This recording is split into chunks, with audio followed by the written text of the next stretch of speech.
11 days till Texas Longhorn football. What's up, guys? BK, Brad Kellner. Today is Tuesday, August 24th, 2021.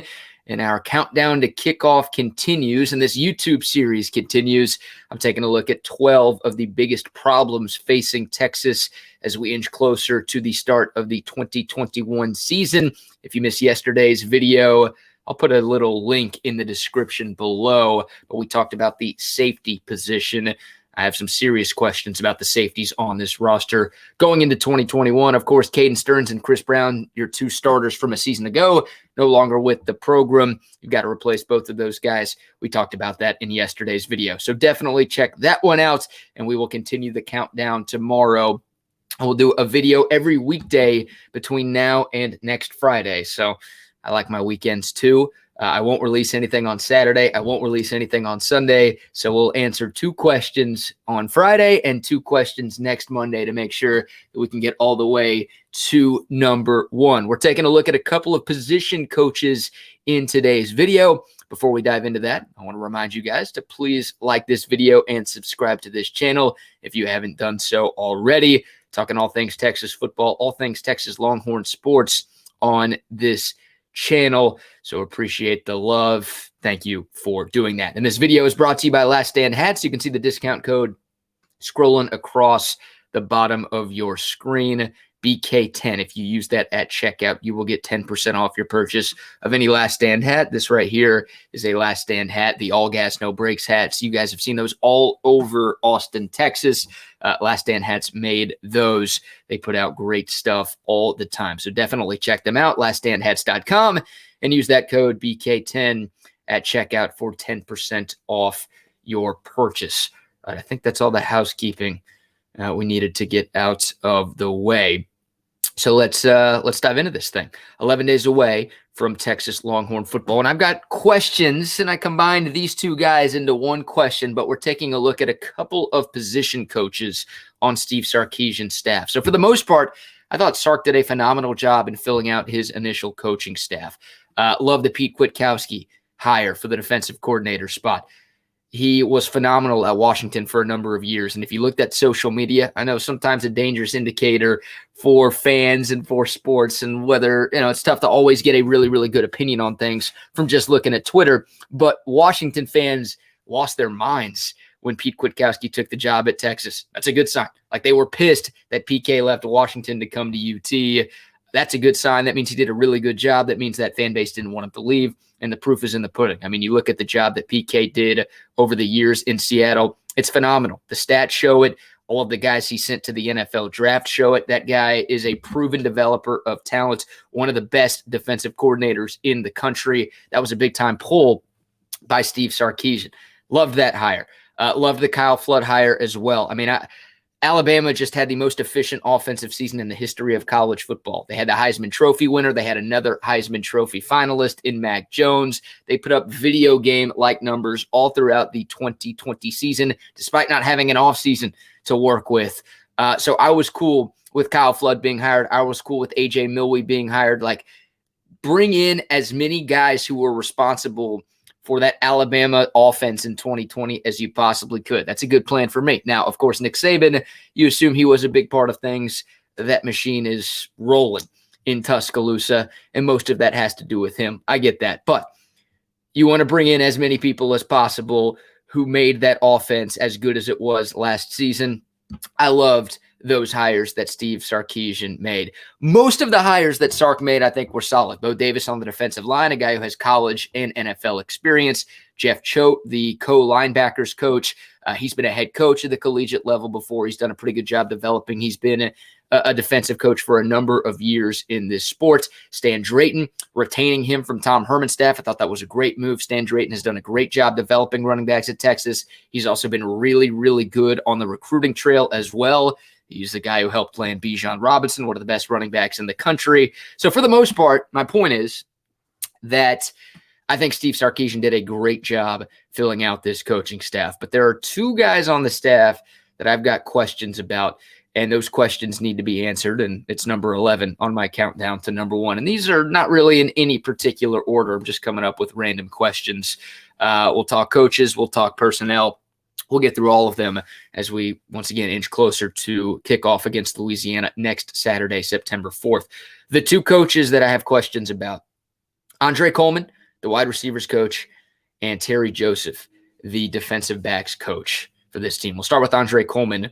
Andre Coleman is a holdover from Tom Herman's staff. Andre Coleman was the wide receivers coach last year for Tom Herman. He was also an analyst on Tom Herman's staff in 2019. Guys, the receiver play last year was not good. I mean, if you watched this team at all, you knew that. They couldn't get off bump and run coverage. They couldn't get open. The scramble drill was not a thing, and I think a lot of that has to do with Tom Herman. But like whenever Sam Ehlinger would extend plays, none of the receivers did anything to get open to try to help him out. The receiver play was god-awful a season ago. And you know there's talent there. I mean, there's talent all over this roster. There always is. It's the University of Texas. There are 4- and 5-star players in that wide receiver room, and those guys just didn't deliver. So much inconsistency at the wide receiver spot in 2020. Obviously, you had some injuries to deal with Jake Smith being out, with Jordan Whittington being out at times. I get that, but you just did not get enough consistency in that wide receiver room a season ago. The eye test tells you that. The stats tell you that as well. So I was concerned when Andre Coleman was retained by Steve Sarkisian. I thought Sark could definitely go out there and find an upgrade for wide receivers coach for this football team. Now, Sark tried to ease my mind and tries to ease the mind of a lot of Longhorn fans out there who also had doubts about this hire. Sark said that he's tried to hire Andre Coleman a number of times in the past, and Sark basically played up Andre Coleman as one of the best wide receivers coaches in the country. We haven't seen it at Texas. Now, Coleman did some good things at Kansas State. He was a receivers coach there for 5 years before coming to Austin. He coached Tyler Lockett, helped develop him into a third-round pick. Tyler Lockett, one of the better receivers in the NFL, doing big things in Seattle. But at Texas, Andre Coleman has not done a great job at all. And Sark, once again, during his press conference where he talked about his coaching staff hires, he mentioned that he wanted to hire Andre Coleman, and he had high praise and a lot of love for Andre Coleman. But I remember there were reports when Sark was filling out this staff that he was going after Oklahoma wide receivers coach Dennis Simmons.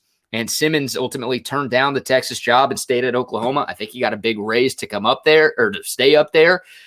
So like if Sark was really that high on Andre Coleman, I feel like we wouldn't have heard any reports about him trying to go get somebody else.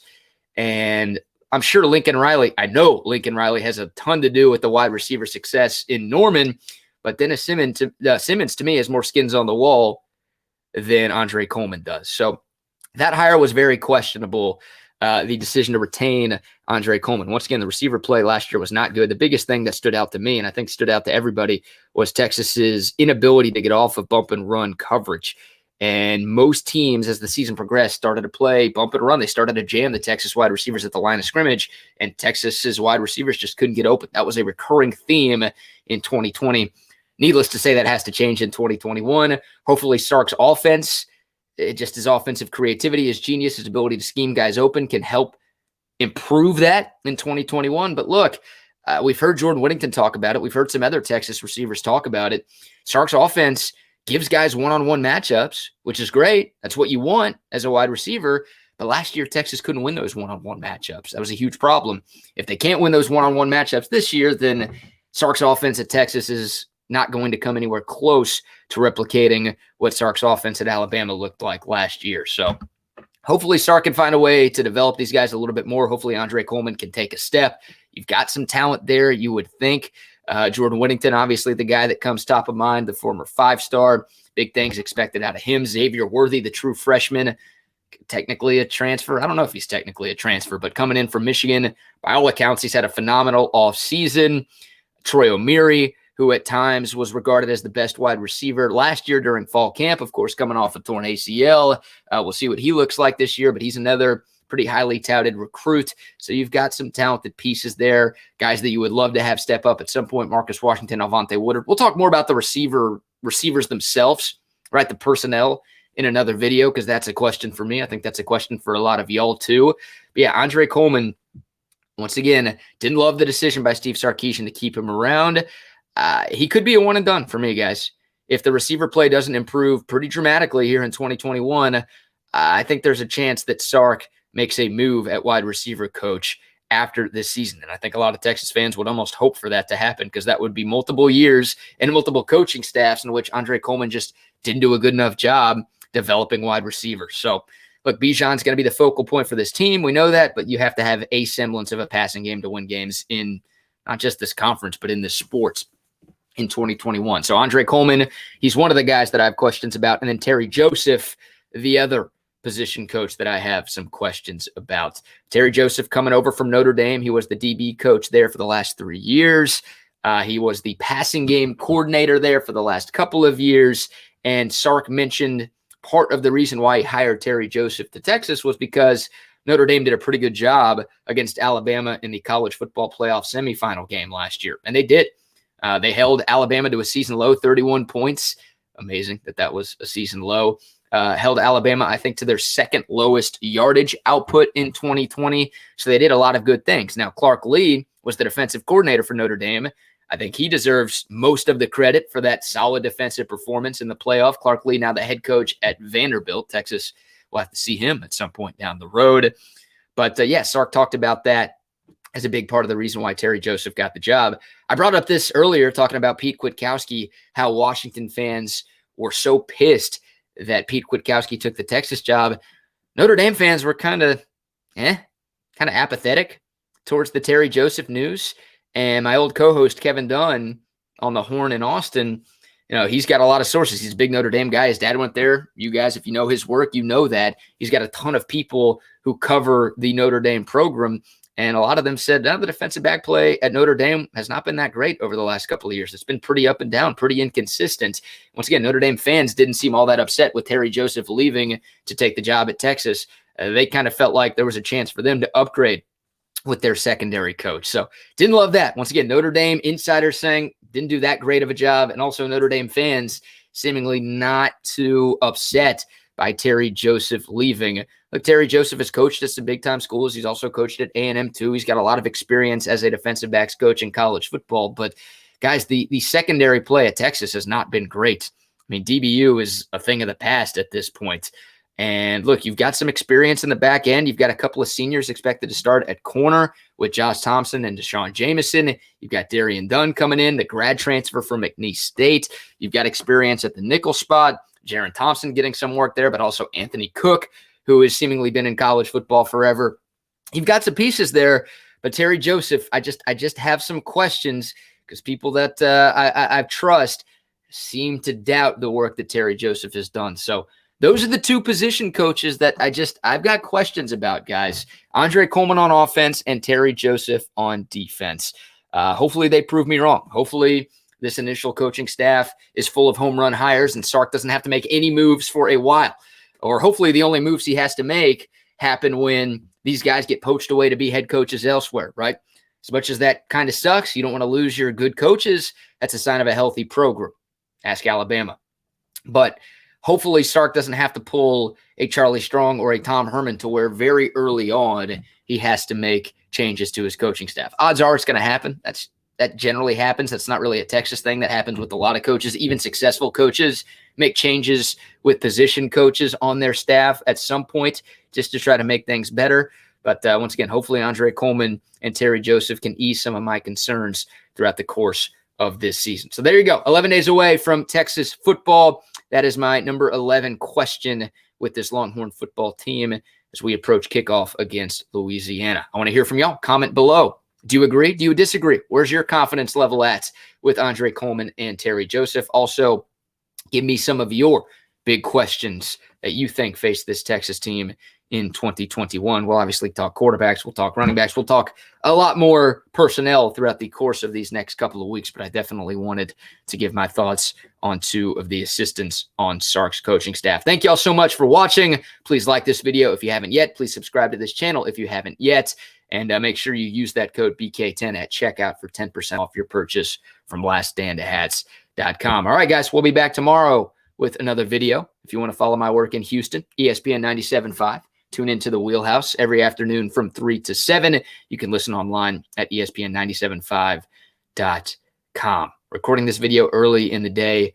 posting it tonight after the show. So I guess earlier today, we had Brett McMurphy on from Stadium to talk all things college football expansion and what the alliance between the Pac-12, Big Ten, and ACC means for the Big 12.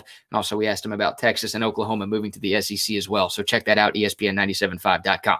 All right, that's enough of me. Appreciate y'all watching. Until next time, y'all stay safe. Y'all stay healthy.